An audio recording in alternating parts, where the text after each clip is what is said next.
Na verdade, o objetivo da redução da jornada, partindo do pressuposto que os atestados são legítimos, né, de que a pessoa realmente está passando por algum problema e que ela precisa se afastar do trabalho por conta de um problema de saúde,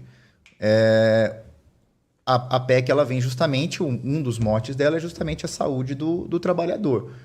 O que se argumenta é que jornadas extenuantes, jornadas que tiram do trabalhador a possibilidade de desenvolver outros aspectos da vida, pode gerar problema de saúde. E ao gerar problema de saúde, você tem uma externalidade naquela medida que é gerar custo também para o Estado em relação ao tratamento de saúde daquele trabalhador que sofre com tudo isso. Então, pensando até num viés pragmático, né? Pode reduzir ou não o atestado?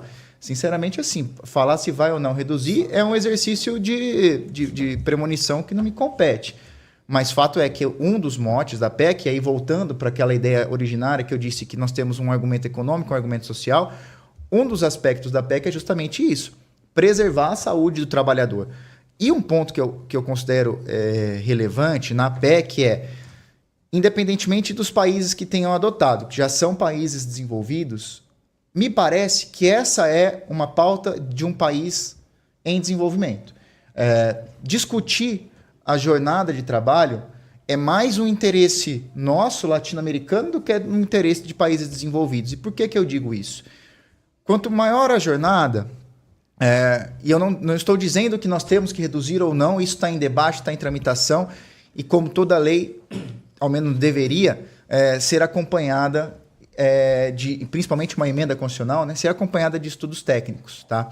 Mas a ideia central é que nós discutamos a respeito dessa redução da jornada, porque quando você reduz a jornada de trabalho, de fato, o trabalhador ele tem mais tempo para desenvolver outros aspectos da vida. E por que eu digo que isso é uma pauta de desenvolvimento?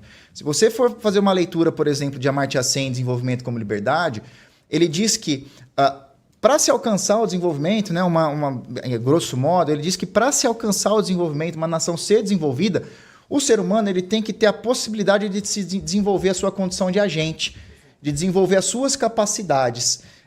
E só assim ele vai ter a plena liberdade, e somente a liberdade plena é que vai fazer com que o país saia de um cenário de subdesenvolvimento para um cenário de um país desenvolvido.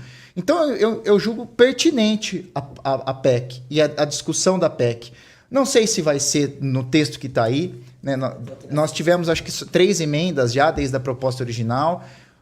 Ter passado na CCJ é importante, porque se não passa na CCJ, a PEC já morre ali, né? Já não vai avançar. Um simples despacho do presidente do Senado, ela já cai. Então, agora nós vamos ter essa discussão no Senado, depois teremos essa discussão na Câmara, e nós vamos debater se, enquanto nação, nós estamos prontos para, de uma certa forma, enfrentar esse dilema do custo da mão de obra, do custo do trabalhador, e, ao lado, a questão social, que vai possibilitar que as pessoas desenvolvam a sua capacidade de agente. O debate eu concordo. Eu acho